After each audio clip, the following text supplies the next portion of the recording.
मित्रांनो, good IMC आम्ही आहोत संगमनेर तालुक्यातील तळेगाव दिघे या ठिकाणी. कांदळकर म्हणून शेतकरी आहे. तर त्यांना जो रिझल्ट आला IMC ॲग्रो ग्रोथ बुस्टरचा, तर ते सांगतील किती दिवसापूर्वी वापरत होते या प्लॉटला आपण. 10 दिवस झाले. बरं, तुम्हाला रिझल्ट काय वाटला याचा? रिझल्ट एकच नंबर आहे.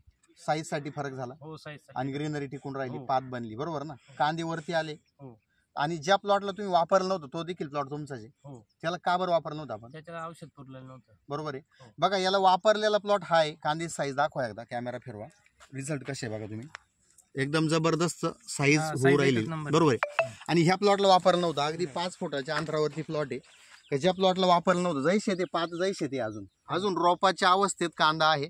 तर मित्रांनो, IMC ॲग्रो ग्रोथ बुस्टर वापरलं पाहिजे. ज्याला नव्हतं वापरलं ते क्षेत्र हे आहे, आणि ज्याला वापरलं ते अगदी हे क्षेत्र. एकच शेतकरी आहे, पाणी एकच, व्यवस्थापन एकच आहे, परंतु वापरलेल्या क्षेत्राचा रिझल्ट भेटतोय.